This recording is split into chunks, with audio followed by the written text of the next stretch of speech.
Godzilla was unstoppable for decades, but today he's even more dangerous because he absorbed both the power and rage of the Incredible Hulk. I'm Andrew the Geek Master, and in today's video, we'll show you how the last encounter between the Emerald Giant and the King of Monsters went down. To not miss stories like this one, hit that subscribe button, turn on the notification bell, and let's get started. The story begins at Thunderbolt Ranch, with reporters surrounding General Ross seeking answers. But the general quickly ends the interview, ordering everyone to leave, as everyone at the ranch is busy working on their most dangerous project, capturing and neutralizing Godzilla. One of the reporters, Jackson Giles from the Daily Bugle, seizes the opportunity to ask him about a rumor spreading across the country, that the Hulk is alive and hidden in an underground base beneath Thunderbolt Ranch. Keeping his usual calm, General Ross invites the reporter to see for himself.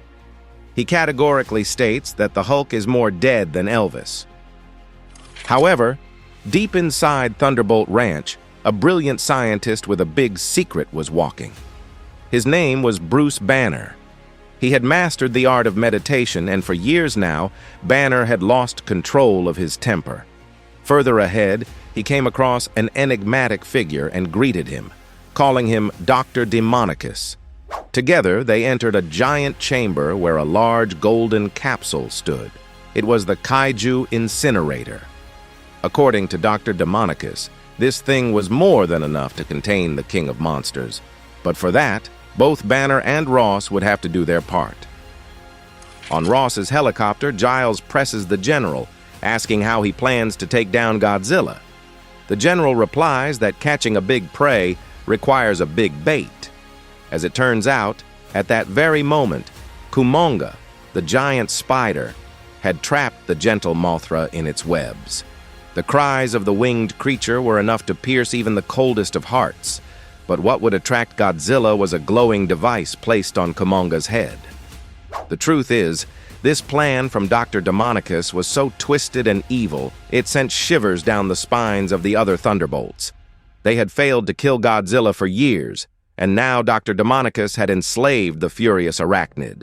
Even with Banner insisting that there were less cruel alternatives to attract Godzilla, Demonicus believed that all of these creatures needed to be exterminated. He was determined to have them all eliminated, including Godzilla, because this war had already cost him so much. His body was ruined, his face deformed, and he felt empty and completely destroyed inside. He even says that Banner should be grateful he doesn't know what it's like to be a monster. Anyway, Dr. Demonicus's insane plan worked exactly as the mad scientist had hoped. Mothra's anguished cries drew Godzilla to San Francisco. The arrival of the creature plunged the city into chaos as it destroyed nearly everything in its path. In addition to being immune to aerial attacks, military planes exploded like fireworks against its impenetrable skin. Realizing things were getting out of hand, General Ross ordered the helicopter pilot to take the reporter out of there and bring him to the barn. After that, he parachuted out while yelling for Banner to meet him at the location. General Ross had fought in many wars for almost his entire life, but the war to end the Kaiju threat was undoubtedly the toughest. He had sent many men to their deaths, and he was always willing to pay that price too. That's why he had always led the battle from the front lines, and against Godzilla, it would be no different. In the underground barn, the operation was in full swing. A technician hadn't finished all the security procedures, and Ross, already in his armored booth, ordered him to launch anyway. From his station, Banner confirmed he was ready. Demonicus, at the control center, authorized the launch of the two Thunderbolts, but asked them to be cautious since Godzilla was furious due to the mistreatment of Mothra. And well, here's where we find out that both Ross and Banner are piloting two Mechagodzillas that were rebuilt and extensively upgraded by Tony Stark. It's true that Godzilla crushed Iron Man in this story, but perhaps Tony's brilliant intellect would finally help them get rid of Godzilla once and for all. Of course, the King of Monsters wasn't intimidated. He hit one of the mechs with his atomic breath, making Banner scream in pain from the unbearable heat. While Banner kept Godzilla distracted, Ross fired 3 missiles that hit the creature, knocking it to the ground. In the control room, the Thunderbolts were panicking, but Demonicus remained calm. He knew that if they were all going to die today, they'd also be taking Godzilla to hell with them. Using his control, he even redirected Kumonga to also attack Godzilla. In other words, out on the battlefield, Godzilla was completely surrounded by the 2 mechs and the giant spider, which wrapped him in its resilient webs. However, even lying down, the Kaiju fought back with brutal strength, throwing one of the mechs at Kumonga. Ross, desperate, demanded that Banner join the fight, as he couldn't handle it alone. Proof of this was that Kumonga's webs were like steel, but they were no match for the jade giant Godzilla. As if that wasn't enough, at that moment, Banner's mech began to be literally dismembered by the seemingly invincible creature. Now fully free, Godzilla prepared another atomic breath, and this attack destroyed Kumonga and the remains of one Mechagodzilla.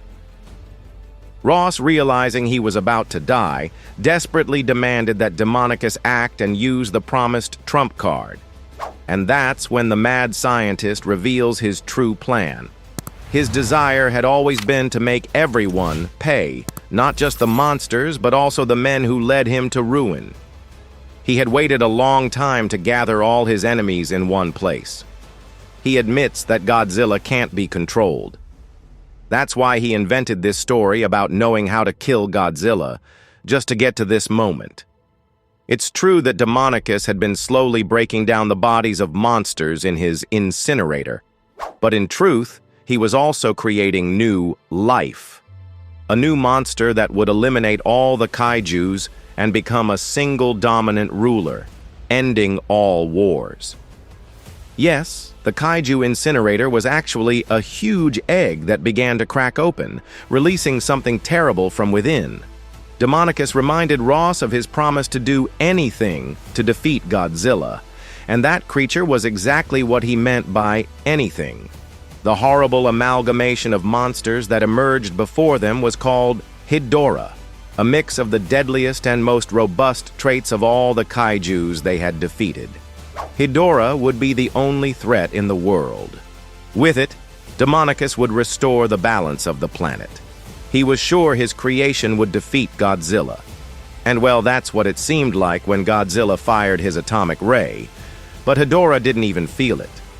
In return, with a brutal strike, Hedora knocked the king of monsters down under the rubble of Banner's Mechagodzilla.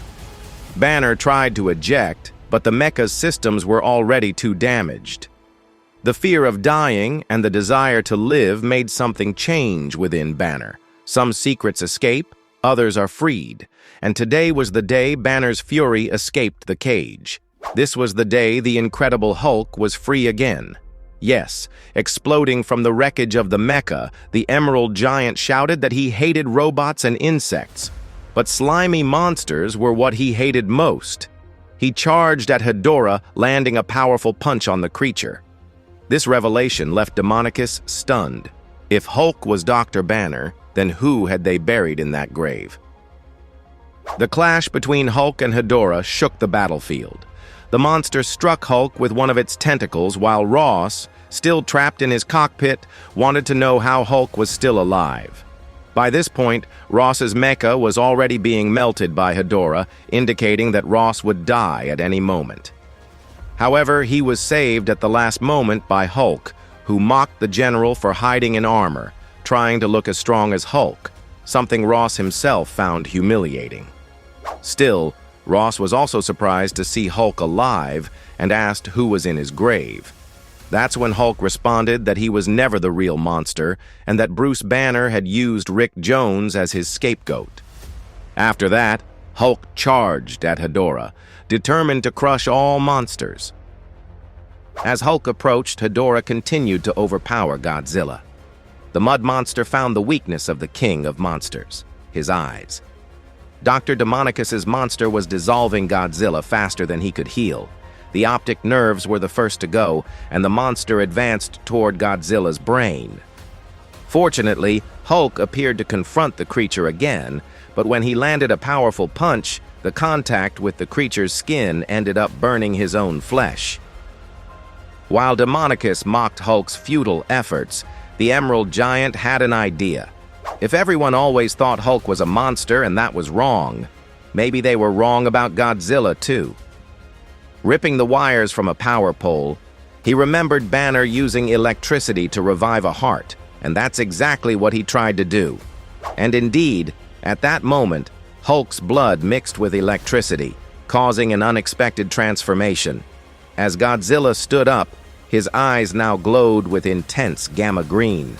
Hedora had the advantage so far, especially in size, but no longer, because at that moment, Godzilla took on a new, grander, and more powerful form than before. Godzilla didn't waste any time and attacked Hedora with a furious blow that sent it flying meters away. Then he charged his atomic ray, which would be devastating. The truth is, Godzilla's fury burned with the fury of the Incredible Hulk, and with a single powerful strike, Hedora was no more. Although Dr. Demonicus was right about one thing, today was the day he would die. When the slimy remains of Hedora oozed toward his location, the scientist was killed by his own creation. Hulk, understanding the pain of being controlled, freed Kumonga by destroying the device the humans had put on it. As for Mothra, who was injured, she also left, making a kind of silent truce with the giant spider.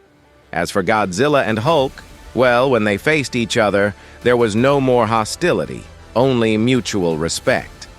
Gamma radiation takes a toll on any being, even on Hulk and Godzilla. Both fell when their gamma fury diminished, and shortly afterward, Dr. Banner woke up, and it was Hulk who was sleeping. At this point, Ross approached, asking Banner to give him a good reason why he shouldn't shoot him right then, since Banner allowed Rick Jones to be accused of being Hulk, and worse, allowed the Thunderbolts to kill him. Banner's answer was simple. Ross shouldn't pull the trigger to avoid making Godzilla angry. Yes, as monsters, they ended up united. Banner claims he has no choice about the monster inside him, but Ross can choose to stop being one. For that, he needed to be strong and give up his own monstrous obsession. The story ends showing that a small trace of Hedora survived and is joining with Ross. In the end, what happens when the planet's greatest monsters unite? You realize that not all strength comes from rage, and not every monster is the villain in the story. Maybe the greatest threat to humanity doesn't come from the kaijus, but from the humans themselves. If you enjoyed this insane story, leave a like to help me keep bringing these epic battles. Thank you very much for watching, and see you in the next adventure.